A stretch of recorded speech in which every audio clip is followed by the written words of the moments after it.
Sebelum melihat tangan-tangan yang bangga punya Tuhan Yesus, bisa lambaikan tangan saudara.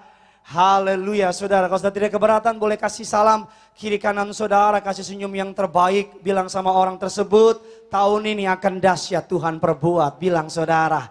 Haleluya, puji Tuhan saudara. Sudah salamannya saudara? Haleluya, mari sama-sama keluarkan pulpen dan catatan saudara. Kita akan sama-sama belajar kebenaran firman Tuhan. Sebuah serial khotbah yang atas anugerah Allah kita buat untuk mempersiapkan saudara memasuki tahun yang baru ini. Sebelumnya terima kasih kepada Tuhan Yesus Kristus untuk kesempatannya dan kepercayaannya boleh melayani hari ini. Terima kasih kepada Gembala Sidang yang kami hormati dan kami kasihi, Ibu Pendeta Darniati Pariaji untuk kepercayaannya. Tema khotbah pada hari ini sama-sama saudara bisa kita pelajari adalah faith, trust, and rest. Iman, percaya, dan rest saudara. Ini menjadi beberapa bagian karena ketika saudara memiliki iman maka saudara akan dimampukan untuk percaya. Ketika saudara percaya maka saudara dapat rest dalam menjalani hidup ini. Rest bukan berarti tidur-tiduran, tapi rest di sini berarti saudara bisa tidur nyenyak di malam hari. Saudara bisa bangun pagi dengan tenang, saudara bisa menjalani hari demi hari dengan percaya bahwa Tuhan tidak akan pernah mempermalukan saudara. Yang percaya katakan amin dulu. Bahwa Tuhan tidak akan pernah meninggalkan saudara. Kita akan masuk dalam sebuah pembahasan. Kita semua percaya bahwa semua yang kita butuhkan terletak dan sudah dilakukan, sudah tersedia di balik karya Yesus Kristus di kayu salib. Yang percaya katakan amin dulu saudara. Sama-sama bilang sama saya, semuanya sudah Tuhan selesaikan di kayu salib. Sama-sama bilang sama saya, karya salib tersedia bagi saya. Ayo kasih tepuk tangan sekali lagi buat Tuhan kita. Kita percaya kesehatan, kita percaya kebutuhan, sukses, berhasil, pemulihan, dan segala sesuatunya sudah tersedia melalui karya salib Kristus. Beberapa teolog menyebutnya sebagai istilah the great exchange on the cross. Atau divine exchange on the cross. Atau kita kenal dengan istilah pertukaran ilahi. Kita yang buat dosa, tapi Tuhan yang menanggungnya. Kita yang melanggar, tapi Tuhan yang menerima hukuman. Kita yang harusnya dihukum, tapi Tuhan yang terima hukuman tersebut karena Dia mengasihi saudara. Istilah lain dikenal dengan istilah the finished work of Christ. Atau karya sempurna Yesus di kayu salib. Nah, semua berkat itu tersedia bagi saudara dan saya. Lalu pertanyaannya, bagaimana kita dapat mengambil berkat itu menjadi milik saudara dan saya? Jawabannya cuma satu, by faith. Karena iman. Semua yang saudara rindukan sudah ada di alam roh. Katakan amin. Semua yang saudara doakan, rumah pribadi, jabatan, promosi, keturunan, pasangan hidup, kesehatan, you name it. Apapun yang saudara perlukan, Tuhan sudah sediakan di alam roh, katakan amin. Tetapi bagaimana dari alam roh bisa menjadi kenyataan bagi hidup orang percaya? Kata kuncinya adalah iman. Ketika saudara beriman, maka saudara sedang terkoneksi dengan surga. Ketika saudara beriman, maka saudara sedang mempersiapkan diri saudara untuk menerima segala yang terbaik, terindah, termanis dari Bapa di surga. Katakan amin. Kitab Ibrani mengatakan demikian, iman adalah dasar dari segala sesuatu. Bukti dari segala sesuatu. Kita akan belajar dari sebuah tokoh di Alkitab yang terkenal disebut dengan julukan Bapa Orang Beriman. Namanya siapa saudara? Abraham. Roma 4 ayatnya yang ke-16. Versi BIMK-nya, bahasa Indonesia yang mudah dimengerti. Yang sudah di sana, sama-sama dengan saya katakan, saya pasti diberkati. Yuk sama-sama kita baca. 3, 2, 1, ya. Jadi, stop. Jadi janji Allah itu berdasarkan percayanya orang kepada Allah. Bahasa gampangnya begini. Apa yang saudara percayai, itu yang Allah perbuat. Apa yang saudara imani, itu yang terjadi sama saudara. Apa yang saudara percayai, itu yang akan terjadi dalam hidup saudara dan saya. Bagaimana saudara mempercayai tahun ini? Itu yang terjadi sama saudara. Kalau saudara mempercayai tahun ini tahun yang berat, tahun yang gelap, tahun yang penuh dengan masalah, tahun yang penuh dengan kehancuran, maka terjadi sama saudara. Tapi saya memilih untuk percaya tahun ini atas anugerahnya, tahun pemulihan, tahun berkat, tahun jawaban doa, tahun mukjizat, tahun anugerah Allah atas setiap saudara dan saya. Yang percaya katakan amin dulu. Apa yang saudara percaya dari ayat yang kita baca? Jadi janji Allah itu berdasarkan percayanya orang kepada Allah. Apa yang saudara percayai? Apa yang saudara imani tahun ini? Itu yang akan terjadi sama saudara dan saya. Kita lihat lagi selanjutnya saudara, yuk sama-sama.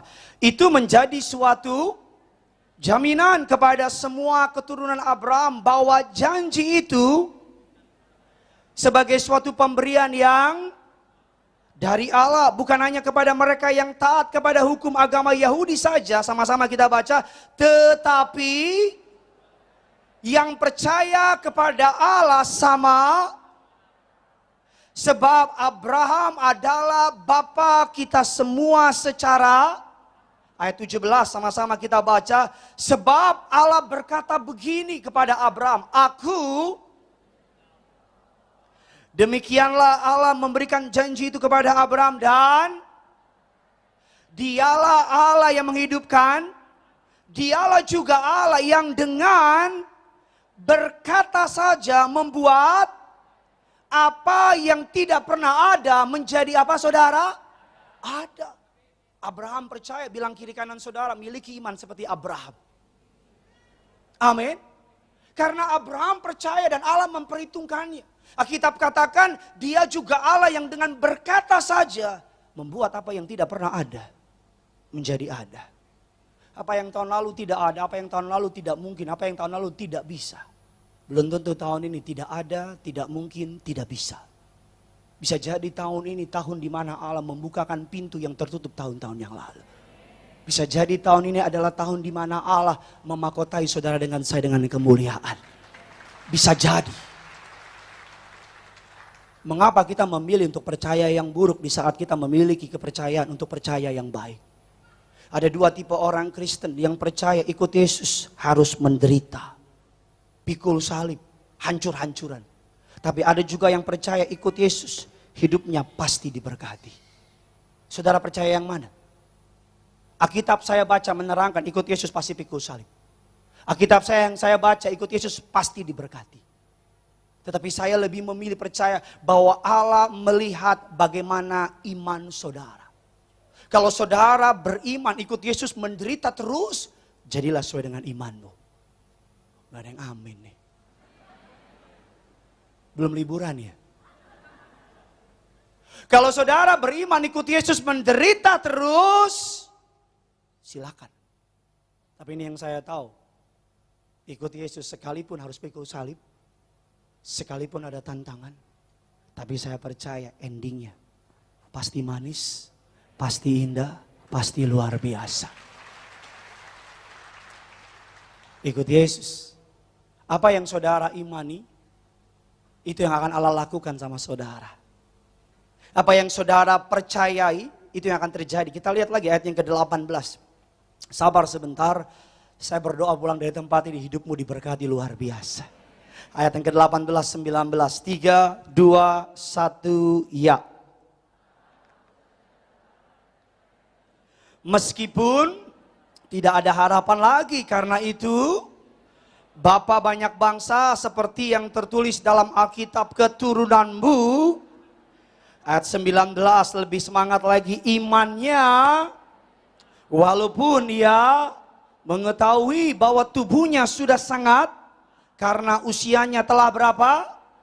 Bahwa rahim Sarah telah apa? Abraham terus saja berharap dan percaya meskipun tidak ada harapan lagi. Dalam ayat yang ke-19 kata walaupun dia mengetahui, dalam bahasa asli menggunakan kalimat consider.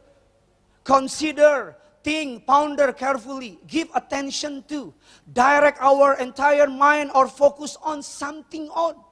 Bahasa gampangnya begini, Sekalipun Abraham tahu betul bahwa badannya nggak bisa lagi melahirkan anak, bahwa Sarah nggak mungkin lagi bisa punya anak, tetapi Abraham tetap memilih untuk percaya akan janji Tuhan.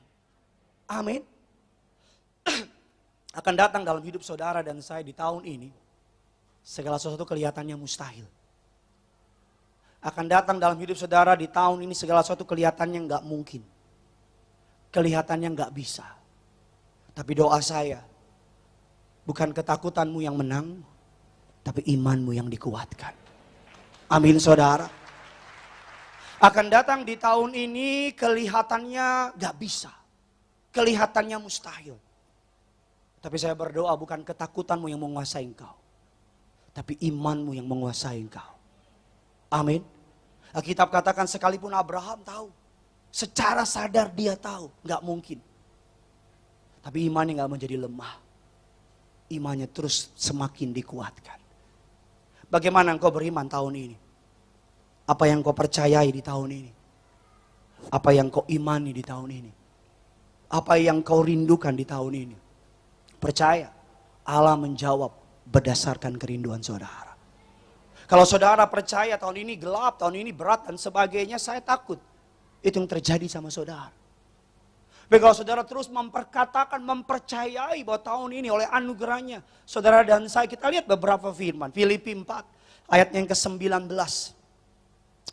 Allahku akan memenuhi keperluanmu menurut dan dalam siapa? Ayat ini ada nggak bintang kecil di bawahnya? Kalau kita pergi lihat di jalan ada iklan rumah kelapa gading hanya 5 jutaan tiap bulan. Tapi di bawahnya ada bintang kecil. Kita lihat syarat dan ketentuan berlaku. Ayat ini ada bintang kecil tidak? Kalau ada matamu bintang kecil itu. Ayat ini nggak ada bintang kecilnya. Ayat ini berlaku untuk setiap masa, setiap zaman, setiap keadaan. Surga ekonominya tidak berpengaruh dengan ekonomi bumi, katakan amin. Surga nggak berpengaruh dengan perang Rusia Ukraina. Surga nggak pernah miskin. Kalau surga butuh duit, dia jual satu planet aja di bukalapak.com. Kaya lagi dia. Ketika saudara dihadapkan oleh kebutuhan ekonomi, Allahku akan memenuhi segala keperluanku menurut kekayaan dan kemuliaan. Kalau tahun ini orang bilang sama saudara, udahlah lu akan turun, gak akan naik, udah mentok lo di situ aja. Ulangan 28 ayat yang ke-13, sama-sama kita baca. 3, 2, 1, ya Tuhan menjadi kepala bukan, engkau akan tetap naik dan bukan. Bilang kiri kanan saudara, tetap jadi kepala. Bukan ekor. Sama-sama bilang sama saya, tetap naik. Bukan turun. Yang percaya kasih tepuk tangan dulu bagi Tuhan kita. Siapa manusia yang harus kita percayain omongannya? Siapa manusia kalau dia ngomong seakan-akan dia Tuhan gitu dalam hidup kita? Kalau orang bilang kamu gak akan naik lagi, bilang sama dia, bukan perkataanmu yang ku percaya. Perkataan Bapa di surga. Kalau tahun ini kita dengar berita ada begitu banyak penyakit-penyakit yang baru. Saya dengar ada penyakit bisa makan otak. Saya kebayang kalau orang yang kena itu gak punya otak. Gimana itu? Ada mutasi-mutasi COVID yang baru. Kita pegang janji Tuhan, Wahyu 6 ayat 6. Yang ada minyak, yang ada anggur, tidak akan pernah dirusakkan. Ayo dong kasih kemuliaan buat Tuhan kita. Saya sedang mengajar anak saya Genesaret karena anak saya 4 mau 5 tahun udah mulai ngerti. Hidup saya kecil, hidupnya kecil saya berat. Bertahun-tahun di lampu merah Mampang perapatan. Susah. Tapi anak saya nggak pernah di lampu merah. Saya liatin dia bagaimana ya cara ngajarin dia supaya punya mental yang tough. Kayak kita gitu. Saya bilang sama dia dalam sebuah kesempatan, lagi makan sama-sama, saya bilang gini, karena belakangan ini suka nangis, apa-apa nangis, apa-apa nangis, apa-apa nangis. Saya bilang gini jangan cengeng dong. Mental kita jangan mental tempe nak. Kalau mental tempe nak, nanti kita habis nak. Apa jawab anak saya? Tempenya apa? Saya bilang enggak gitu Bambang, saya bilang. Bukan tempenya, kita yang habis. Anak saya bilang, siapa yang ngabisin Pak? Jadi saya lagi liatin anak saya bilang ini gimana didik dia ya. Kan gak mungkin saya bawa anak saya ke lampu merah. Terus saya tunggu di pojok jalan gitu. Koordinator anak jalanan. Cepat. Saya mikir gimana ya supaya anak saya punya mental yang hebat gitu. Gimana ya supaya anak saya punya mental yang kuat dalam jalani hidup ini. Gimana ya saya liatin. Memang orang tua kan harus menciptakan hidup yang lebih baik dari kita dulu. Betul apa tidak? Kita akan punya kerinduan anak kita lebih baik daripada bapaknya. Tapi kan hari ini saya ada karena ada masa penderitaan di hari-hari kemarin. Saya liatin gimana ya. Saya sadar satu hal. Saya perlu wariskan sesuatu sama dia. Warisan terbaik yang bisa saya kasih sama dia bukan duit. Karena banyak teman yang lebih kaya dari papanya. Bukan kepintaran, lebih banyak orang pinter. Warisan terbaik yang bisa saya kasih sama dia adalah apa? Iman saya sama Yesus. Saya wariskan sama dia. Tiap kali diminta sesuatu, papa gini minta kentang goreng dong. Minta sama Tuhan Yesus. Tuhan Yesus di mana papa? Di hatimu. Dia buka bajunya. Enggak ada papa. Gini minta kentang goreng sama Tuhan Yesus. Tuhan Yesus, gini minta kentang. Amin. Ayo ke McD. Lu iya dong. Kalau papanya gak dikasih duit sama Tuhan Yesus, gak bisa saya bawa ke McD itu. Saya bawa dia ke McD, nih kentang goreng. Doa sama Tuhan Yesus. Makasih Tuhan Yesus kentang gorengnya. Saya bilang karena Tuhan Yesus berkati papa bisa beli kentang goreng buat kamu. Makasih Tuhan Yesus. Dia lagi ketiduran, saya tanya istri saya. Tuhan saksi perkataan saya. Gini udah doa belum? Belum, ketiduran dia beb. Udah perjamuan belum? Belum, ketiduran dia. Bangunin. Tapi ngantuk kasihan, bangunin. Saya bangun gini, bangun. Perjamuan kudus, papa gini ngantuk. Perjamuan kudus dulu. Papa gini ngantuk, ayo perjamuan kudus dulu. Dia bangun, saya yang angkat, saya yang doain. Nggak mungkin dia yang doain. Kami tolak miskin, tolak bangkrut, tolak kanker, tolak penyakit. Kami tolak segala yang jahat dalam nama Yesus. Itu mah KKR dia.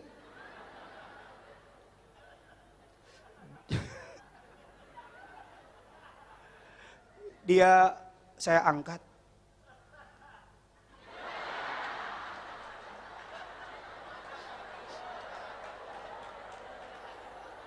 Yang sini udah aman. Ada virus baru di sini. Saya kasih perjamuan sama dia. Saya kasih darah Yesus sama dia. Mau tidur, gini doa. Ngantuk, doa sambil tidurannya. Enak aja doa sambil tiduran. Gak ada.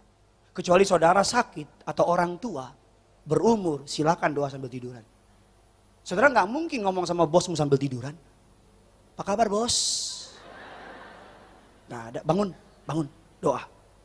Tuhan Yesus, kini mau tidur, berkati gak mimpi buruk, gak ada item-item.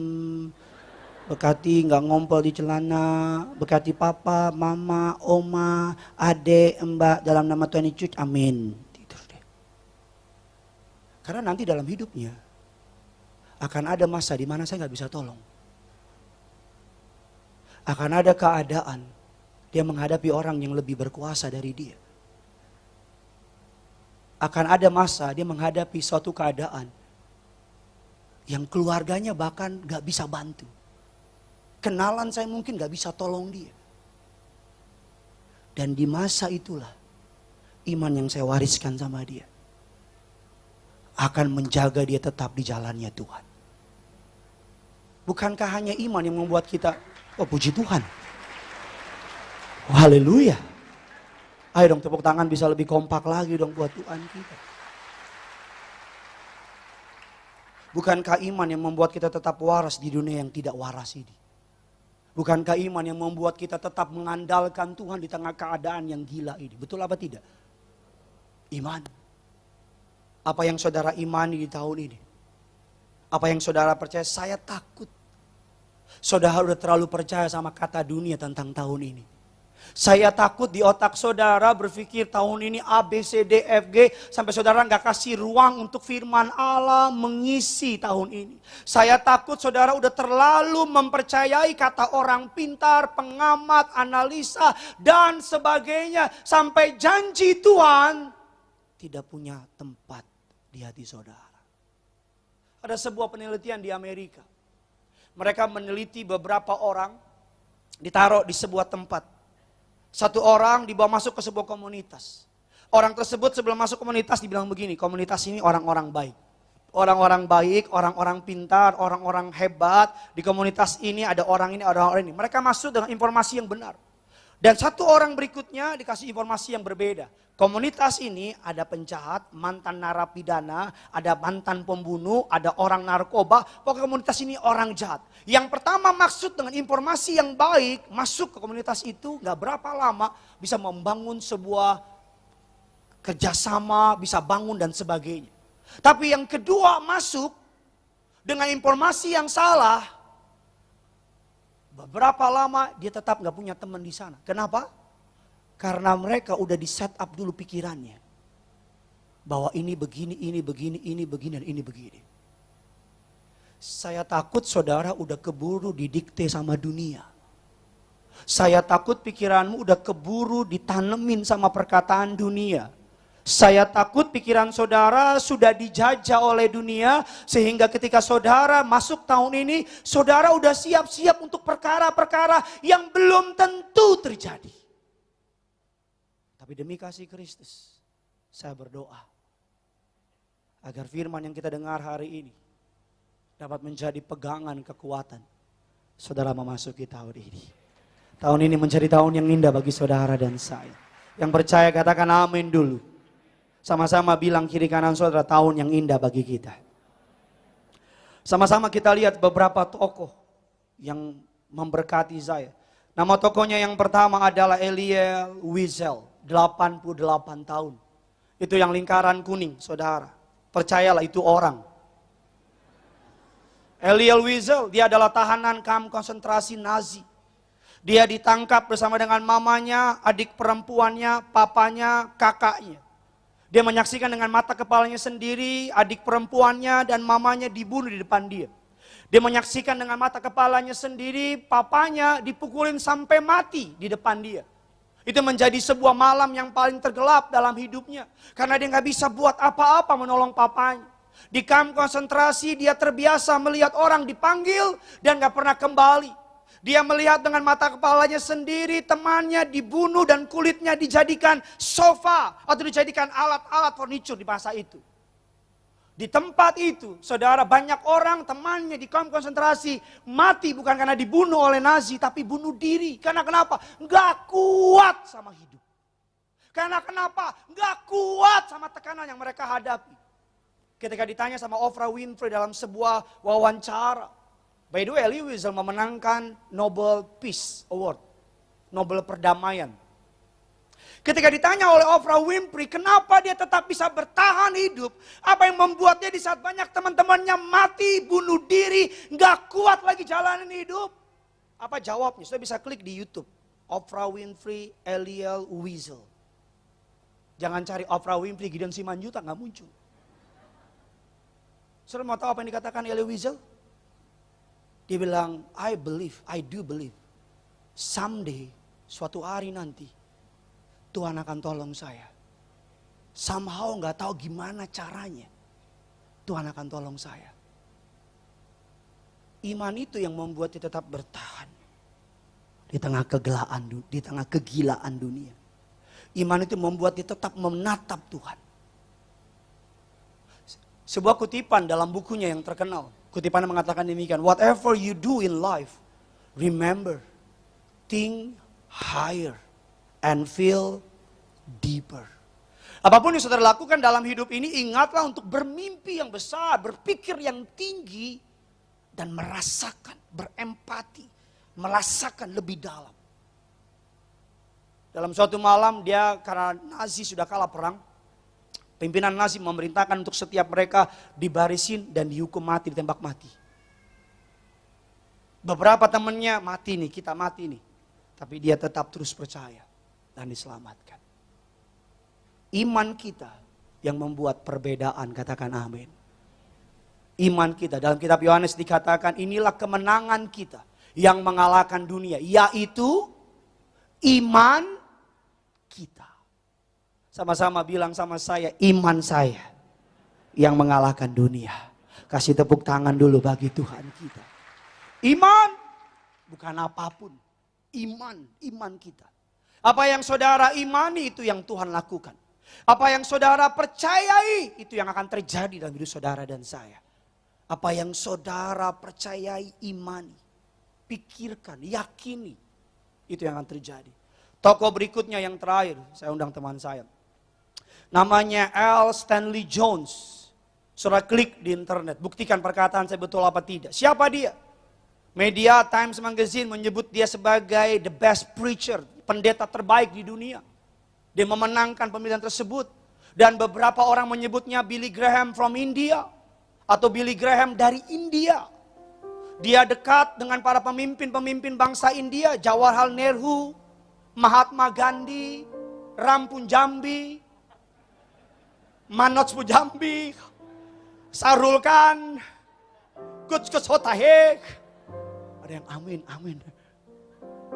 Dia dekat dengan Jawaharlal Nehru, Mahatma Gandhi. Beberapa tautan yang saya baca di internet, di beberapa tulisan, dia menulis The Memoir of Mahatma Gandhi, The Memoir of Friends.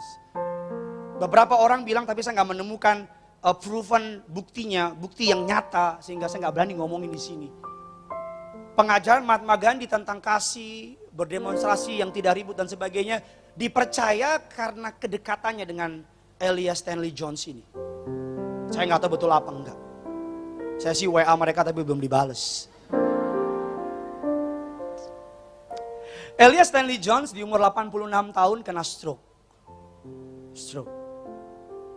Lumpuh dan ngomongnya terbata-bata. Beberapa temannya bilang rest well dan siap-siap untuk mati dipanggil Tuhan. Saya mau tahu apa imannya dia. Dia doa sama Tuhan. Dia bilang, Tuhan, jangan panggil saya dalam keadaan seperti ini. Jangan panggil saya dalam keadaan sakit. Panggil saya dalam kemuliaan-Mu Tuhan. Izinkan saya melayani beberapa saat lagi untuk-Mu Tuhan. Dan dia dirawat di rumah sakit. Setiap kali dia ketemu dokter, ketemu perawat, dibilang gini sama dokter sama perawat. Setiap kali kamu lewatin bangsal saya, tolong doakan saya. Perawatnya, dokternya bukan orang Kristen. Dia bilang, gimana doain kamu? Doakan seperti ini. In Jesus name, you are healed. Setiap kali kamu ngelewatin bangsal saya, tolong ngomongin sama saya. In Jesus name, you are healed. Dan terjadilah. Setiap kali dokter lewatin bangsal, dokter bilang gini, in Jesus name. Padahal dia bukan orang Kristen. In Jesus name, you are healed.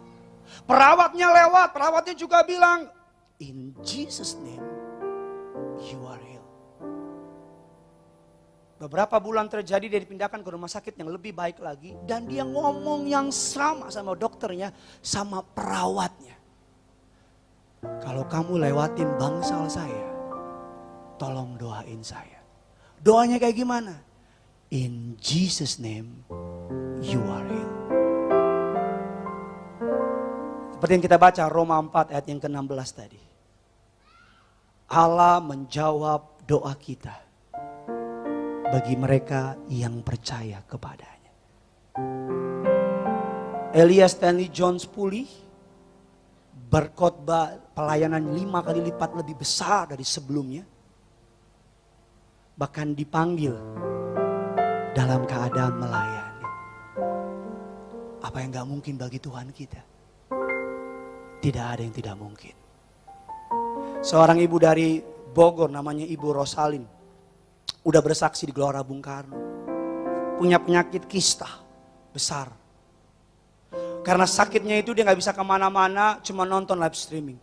Nonton ibu gembala sidang. Ketika ibu gembala sidang bilang yang punya kista mengecil dan hilang penyakit kistanya. Ibu Rosalin bilang dalam nama Tuhan Yesus, Ibu Darniati doain Rosalin. Ibu Darniati mendoakan supaya saya sembuh. Padahal Ibu Darniati gembala kita nggak doakan, hanya doakan secara umum. Tapi iman dia menjemput yang tadinya di alam roh, iman tersebut menjemput menjadi kenyataan bagi dia. Iman itu yang menjemput kenyataan kita. Iman itu yang menjemput janji-janji Allah. Iman itu yang membuka pintu yang tertutup. Iman itu yang menjemput. Ya tiap hari dia bilang dalam nama Yesus. Itu Ibu Darniati doain saya. Itu doain saya. Dan kemarin di GPK dia bersaksi. Kistanya yang besar itu mengecil dan hilang. Sembuh. Mukjizat terjadi. Ya, gak ada yang gak mungkin. Gak ada yang mustahil. Bagi orang yang percaya kepadanya. Makanya Alkitab katakan seperti Bapa. Dia orang Kristen bukan sih?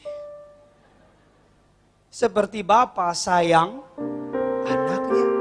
Demikianlah Tuhan mengasihi orang yang sayang kepadanya. Saya pelajari mengapa seperti Bapak sayang anaknya. Padahal kita semua tahu lebih sayang mana, Bapak atau Ibu?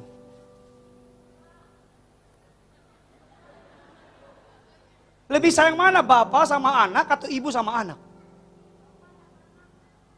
Ini apa sih? Saudara, salah atau benar tidak mempengaruhi surga apa neraka. Amang Edison lebih sayang mana, Bapak atau Ibu? Bapak ya. Ini ada Amang Edison. 2 anaknya masuk Akpol, saudara. Dia seorang polisi yang takut akan Tuhan. Kita hormat Bapak. Saya lihat dia peluk anaknya, sayang anaknya. Saya bilang mantap. Orang Batak udah punya jabatan, sayang sama anak sama istri, mantap. Saya gak mau lanjutin, gak enak. Lebih sayang mana? Ibu sama anak atau bapak sama anak? Biasanya lebih sayang ibu kepada anaknya karena ibu yang paling korban, betul apa tidak? Tapi, iya Bu, saya dengar Bu. Tapi, biasanya kalau anak ke ibu, Ma, bagi 200.000 dong Ma. Buat apa? Buat tugas sekolah Ma. Ini 100.000 ya. Tapi kalau anak datang ke papa, Pak, bagi 200.000 dong. Dikit banget, ini gope ya. Jangan gue bilang-bilang sama mamamu ya. Biasanya ibu tuh pelit sama anaknya. Kalau bapak lebih royal sama anaknya. Makanya genaplah firman Tuhan, seperti bapak sayang sama anaknya. Kalau sampai seperti ibu sayang anaknya, repot kita. Tuhan minta rumah buat apa? Inilah ya, setengah aja ya. Itu cuman orang Manado bilang baku sedu. Bercanda. Ibu siapapun juga sayang sama anaknya. Tapi based on my experience, anak saya asal saya pulang, papa baik deh. Terus Tokopedia yuk. Di rumah saya udah jadi rumah superhero. Thor, Captain America, Spiderman merah, Spiderman hitam, Spiderman lagi gelantungan, Spiderman lagi pakai tas, mau ke sekolah, Spiderman ada juga. Asal anak saya minta ya, kita akan mampu. Sebuah kutipan terakhir dari L. Stanley Jones. Faith is not merely you holding on to God. It is God holding on to you. Iman bukan semata-mata kita memegang Tuhan. Tapi juga Tuhan memegang kita. Kalau kita nyebrang di jalan raya, anak sama orang tua, saya mau tanya, siapa yang lebih kenceng pegang tangannya? Anak apa orang tua? Orang tua, karena orang tua megang kenceng. Kalau anak yang pegang, repot. Anak jalan, lihat ada Spiderman, dia belok. Pisah. Betul apa tidak? Saya kemarin jalan sama anak saya ke bulan. Asal nyebrang, asal ke mall, tangan saya yang kencengin dia. Iman bukan hanya kita yang pegang Tuhan, tapi Tuhan yang pegang kita. Ayo sama-sama angkat tangan saudara. Ayo, dalam nama Yesus, aku percaya oleh karya Yesus di kayu salib, 2023 akan menjadi tahun yang luar biasa. Tahun yang indah, tahun yang penuh berkat, penuh kejutan, penuh kemuliaan. Dalam nama Yesus, aku berdoa. Ayo doa, minta sama Tuhan. Apa yang kau imani, minta sama Tuhan. Gak usah kiri kananmu dengar, minta sama Tuhan. Iman, Roma 4, ayatnya yang ke-16. Janji Allah berdasarkan percayanya orang kepada Allah. Dengan iman, saudara dan saya diselamatkan. Iman adalah bukti atas segala sesuatu. Mari sama-sama kita yang percaya, kita perlahan bangkit berdiri. Kita kasih tepuk tangan dulu yang luar biasa bagi Tuhan kita. Sama-sama kita datang sama Tuhan. Di minggu kedua,